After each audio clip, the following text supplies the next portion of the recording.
Bienvenidos al canal Cosas de la Historia, soy el profesor Khan y hoy el tema que vamos a tratar es el de la inmigración japonesa a Latinoamérica en el siglo XIX. Como siempre, acordaros de darle me gusta al vídeo, suscribiros al canal si no estáis suscritos, etc. Os dejo con el vídeo. En el año 1639, Japón adoptó una política conocida como Shakuko, país cerrado, por lo que la nación asiática cerró sus puertas al resto del mundo, prohibiendo tanto los ingresos como las salidas de personas. Quien entrara o saliera del país sería condenado a muerte. Este aislamiento duró más de 200 años, hasta que en 1853 un oficial naval estadounidense, llamado Matthew Perry, ingresó con una flota de buques de guerra a lo que hoy es la bahía de Tokio.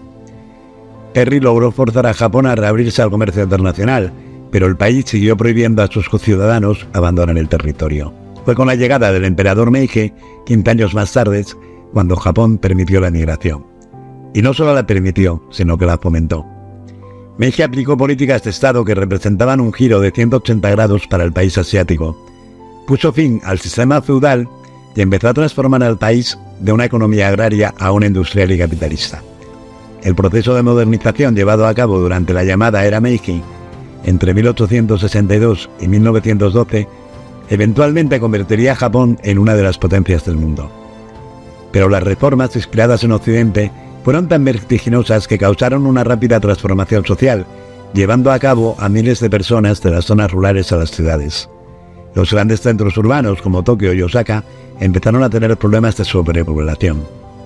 Fue en ese contexto que comenzó la primera gran ola migratoria de japoneses. Los emigrantes, que más tarde serían conocidos como Nikkei, dejaron su país en busca de mejores oportunidades, alentados por un gobierno que no solo buscaba resolver el problema de la sobrepoblación, sino también expandir la influencia política y económica de Japón en el mundo. La primera migración japonesa al exterior ocurrió en 1868, y el destino fue Hawái, que en ese momento aún no formaba parte de Estados Unidos. Se trató de un contingente pequeño, de 148 trabajadores rurales. Hawái requería mano de obra para la agricultura, en particular sus explotaciones de azúcar, y fue un acuerdo que se hizo con el rey del archipiélago. Según los registros del Museo Nacional de Historia estadounidense, muchos de esos primeros inmigrantes luego se trasladaron a Estados Unidos, asentándose en California, Washington y Oregón. El país norteamericano se convirtió en el principal foco de interés de los inmigrantes japoneses, que ya veían ese país con interés desde la llegada del Comodoro Perry. Casi toda la migración de ese tiempo iba a Estados Unidos o a Canadá, porque eran los países que pagaban los mejores salarios. Se estima que entre 1886 y 1911, más de 400.000 japoneses llegaron a Estados Unidos, según la biblioteca del Congreso de este país. La mayoría se asentó en Hawái o en la costa oeste. La ola de inmigración nipona fue tan grande que a comienzos del siglo XX el gobierno estadounidense decidió intervenir prohibiendo nuevos arribos desde Japón. Fue esa limitación la que llevó a muchos japoneses y al gobierno de este país a interesarse en un nuevo destino para emigrar: Latinoamérica. El primer proyecto oficial de migración para América Latina se organizó en 1897, cuando una treintena de japoneses fueron enviados a Chiapas, en el sur de México. Fue por una iniciativa del ex canciller japonés Enomoto Takeaki, uno de los mayores promotores de la migración japonesa. En 1891, cuando encabezaba el Ministerio de Relaciones Exteriores, Enomoto había establecido una oficina dedicada a buscar nuevos territorios para los japoneses en el extranjero. Ese mismo año, cuando fue canciller, estableció en ese país el primer consulado de Japón en América Latina. El entonces presidente mexicano, Porfirio Díaz, estaba promoviendo el ingreso de capitales extranjeros para desarrollar las infraestructuras y estaba complacido en recibir inmigrantes para poblar el país. Los estudios realizados por el gobierno de Japón en ese entonces llegaron a la conclusión de que podían obtenerse importantes ganancias con la agricultura, algo que después quedó demostrado que no era una aventura tan fácil. El pequeño grupo de colonos japoneses llegó a Chiapas con la intención de armar una plantación de café, pero las dificultades climáticas y la adquisición de plantas no aptas para esa región llevaron a que el emprendimiento fracasara en poco tiempo. La llamada colonia Enomoto se desintegró y la gran mayoría se dirigió a otras latitudes de México. Pero el fracaso del proyecto no puso fin a la inmigración japonesa en México.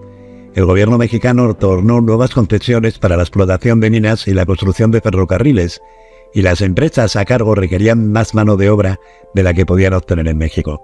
La inmigración por contrato atrajo a miles de trabajadores extranjeros al país.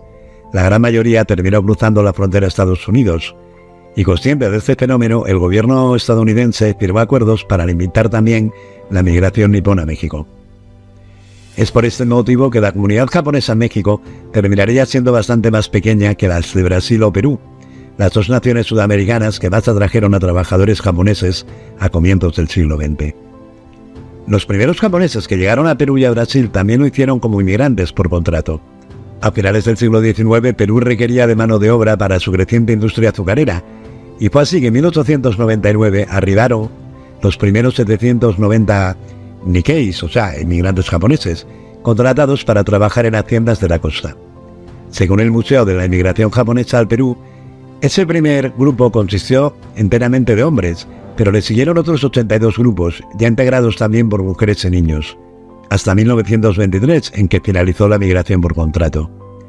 En Brasil, la inmigración japonesa empezó en 1908, con la llegada de 781 campesinos contratados para trabajar en las plantaciones de café. Pero una década más tarde, el país más grande de América Latina se convertiría en el primer polo de atracción de los japoneses. De los casi 245.000 japoneses que habían migrado a América Latina para la década de 1940, 3/4 partes, 189.000, fueron a Brasil, según los registros de la Agencia Japonesa de Cooperación Internacional. A Perú habían llegado 33.000 japoneses, a México 15.000. Espero que os haya gustado el vídeo. Como os dije al principio, acordaros de suscribiros al canal. Nos vemos en el siguiente.